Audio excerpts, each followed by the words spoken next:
Hello Cancer, welcome to Guruma Hindi tarot. और ये reading है 14th ऑफ फरवरी से लेके 20th ऑफ फरवरी तक की। तो चलिए देखते हैं आपके लिए क्या मैसेजेस है इस वीक में और आप क्या एक्सपेक्ट कर सकते हैं अपनी लव लाइफ में। Messages for cancer.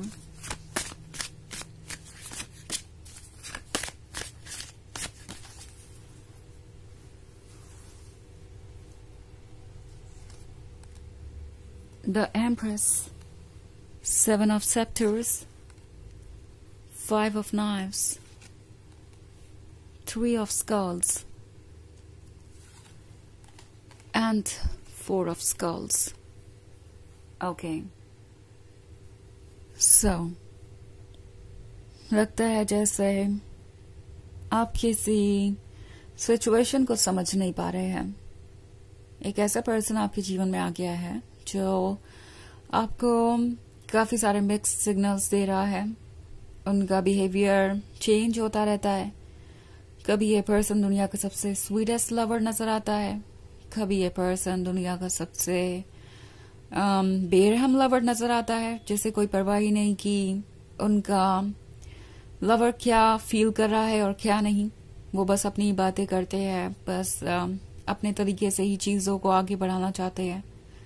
सो एक कॉम्प्लेक्स सी सिचुएशन में हैं आप एक ऐसे पर्सन से डील कर रहे हैं जो डेफिनेटली आपका वैलिडेशन चाहता है।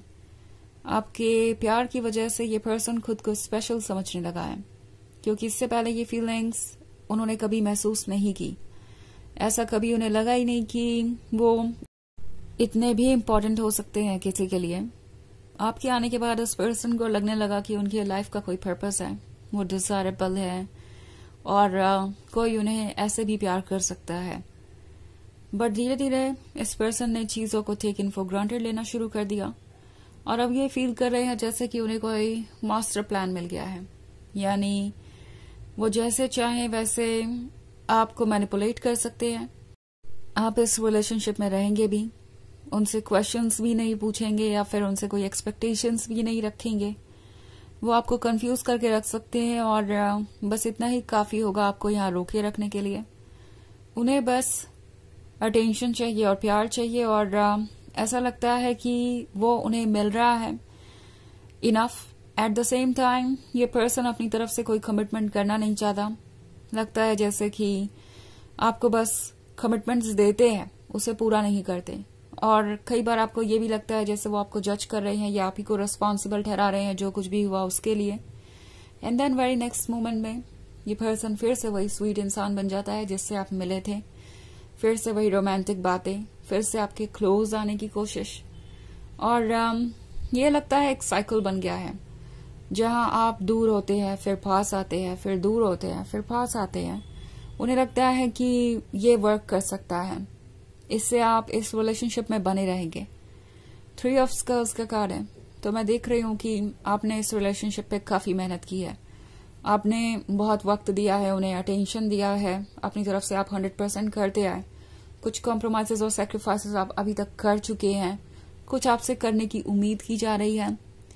बट द थिंग इज कि हर बार ये पर्सन आपको कन्विंस करता है कि वो अपनी मिस्टेक्स को रिपीट नहीं करेंगे।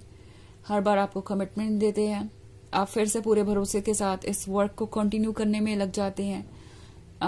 आपको लगता है कि ये आप ही का ड्रीम है, आपको इसे सजाना चाहिए, आपको इसे क्रिएट करना चाहिए। एंड देन फिर से ये पर्सन कुछ ऐसा करता है जिससे आपका दिल टूटता है। आपको रियलाइज होता है कि शायद आपने गलत किया उन पर ट्रस्ट करके, आपको ऐसा नहीं करना चाहिए था। ये पर्सन परवाह नहीं कर रहा कि आपने कितनी मेहनत से ये अचीव किया है, जो भी आपने अचीव किया है। ये नेट बहुत डेलिकेट है, ये आपके रिलेशनशिप को दर्शाता है और बहुत खूबसूरत भी है ये। But at the same time ये इतना डेलिकेट है कि अगर कोई इसका एक थ्रेड पुल कर दे, खींचे, तो पूरा का पूरा डिजाइन खराब हो जाएगा, पूरा का पूरा अरेंजमेंट खराब हो जाएगा, पूरा का पूरा पैटर्न खराब हो जाएगा। और ये पर्सन वो बार बार करता है एंड आपको लगता है कि आप फिर से उसी पॉइंट पे पहुंच गए। इतना सब जो भी आपने किया या जो भी वर्क आज तक किया वो सब बेकार हो गया। सो 7 ऑफ सेक्टर्स आपसे कह रहा है कि आपको कुछ फाइनल डिसीजन लेने की जरूरत है। आप एक ऐसे पॉइंट पे आ गए हैं जहां अब आपको वेकअप होना पड़ेगा। अगर आप 5 ऑफ नाइफ्स वाला कार्ड देखें तो यहाँ पे एक लड़की है जो सो रही है, सो नहीं रही, वो एक्चुअली घायल है और उसकी आंखें क्लोज है। एंड यहाँ पे एक डार्क शेडो है और ये डार्क शेडो उसे यहाँ पे रोके हुए हैं। बट द थिंग इज कि अगर एक बार वो लड़की जाग जाए तो उसके पास ये नाइफ है खुद को प्रोटेक्ट करने के लिए, वो अपने आप को निकाल सकती है इस सिचुएशन से। तो सबसे पहला चैलेंज तो यही है कि हम आंख खोलकर ट्रुथ को देख पाए, क्योंकि कभी कभी ट्रुथ हमारे सामने होता है, उसको देखकर भी हम एक्सेप्ट नहीं करना चाहते क्योंकि वो वैसा ट्रुथ नहीं होता जैसा हमें चाहिए होता है। बट ट्रुथ हमेशा ट्रुथ होता है और वो आपके अच्छे के लिए ही सामने आता है। ये बात ट्रस्ट कीजिए। और जो कुछ भी आप इस वक्त महसूस कर रहे हैं, जितनी भी टफ सिचुएशन से आप गुजर रहे हैं, इससे आप बाहर चले आएंगे, बाहर निकल आएंगे। ओके, द एम्प्रेस का कार्ड है। सो आप हैं ये सोर्स ऑफ लव। तो ये मत सोचिए कि आप इससे दूर जाकर लव कभी महसूस नहीं कर पाएंगे। लव तो आप ही के अंदर है, आप ही से इमर्ज हो रहा है, आप ही से बाहर आ रहा है। तो आप कैसे लव से सेपरेट हो सकते हैं? ओके, ये टेम्पोररी फीलिंग्स हैं जो ओवर हो जाएंगी। अपने वेलबींग के बारे में सोचिए, क्या आपके लिए अच्छा है क्या नहीं। अपने हीलिंग के बारे में सोचिए और ऐसा करके आप कहीं से भी सेल्फिश नहीं होंगे। आप अपने आप को सेल्फ रिस्पेक्ट दे रहे हैं, अपनी बाउंड्रीज क्रिएट कर रहे हैं। आप ऐसा करके इनफैक्ट अपने स्पिरिचुअल स्ट्रेंथ को यूज करेंगे और अपनी सोल को और स्ट्रॉन्गर बनाएंगे। ओके, तो ये एक जनरल रीडिंग है, ये सबसे रेजोनेट नहीं करेगी। एनर्जी रिवर्स हो सकती है अगर आप क्रॉस वॉचर हैं। इसके अलावा अगर आप पिछले वीक की रीडिंग देखना चाहें या ईयरली रीडिंग देखना चाहें 2025 की, तो उसका लिंक आपको डिस्क्रिप्शन बॉक्स में मिल जाएगा हमेशा की तरह। सो चलिए आगे बढ़ते हैं और देखते हैं आपके लिए और क्या मैसेजेस है। कैंसर,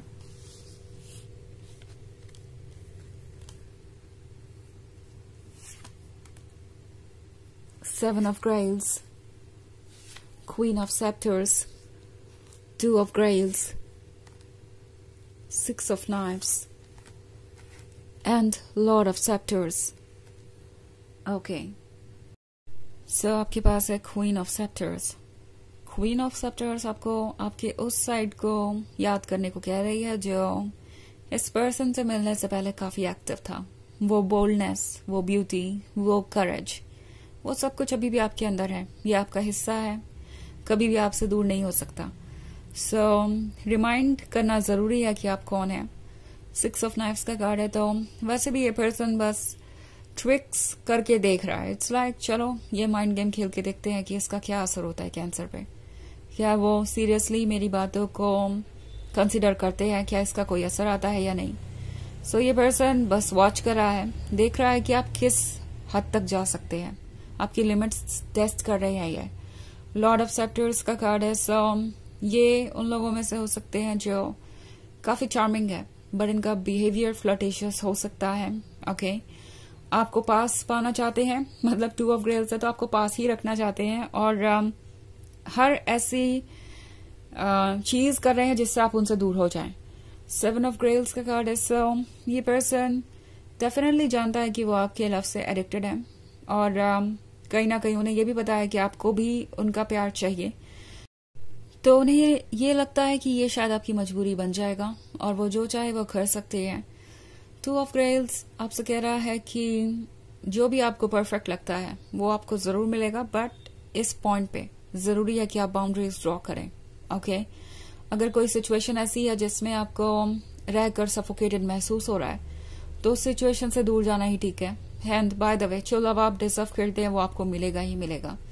अगर यूनिवर्स आपके लाइफ से किसी को रिमूव कर रहा है तो वो इसलिए क्योंकि शायद वो पर्सन आपको वो लव देने के काबिल ही नहीं है जो आप डिजर्व करते हैं।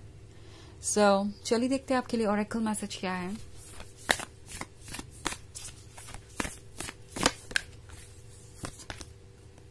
The age of light, you have been training for this for life times. तो ये कार्ड आपसे कह रहा है कि ये वक्त है अपने अंदर के लाइट को एक्सपीरियंस करने का, अपने अंदर के लव को एक्सपीरियंस करने का और अपने अंदर के लव को एक मौका देने का। ओके, ये आपसे कह रहा है कि आपको सेल्फ रिस्पेक्ट चूज करना चाहिए, आपको हीलिंग चूज करना चाहिए, आपको खुद को चूज करना चाहिए हर चीज से ऊपर। आप राइज कर रहे हैं, आपकी लाइट आपके लिए अच्छी है, हीलिंग है, लविंग है और दूसरों के लिए भी। सो आप इसके लिए प्रिपेयर्ड हैं। ये मत फील कीजिए कि आप ये नहीं कर सकते। अगर आप ये नहीं कर सकते तो यूनिवर्स आपको ये काम देता भी नहीं। ओके तो ये है रीडिंग इस वीक की। आई होप आपको अच्छी लगी होगी। Thanks for watching. Till next video, bye.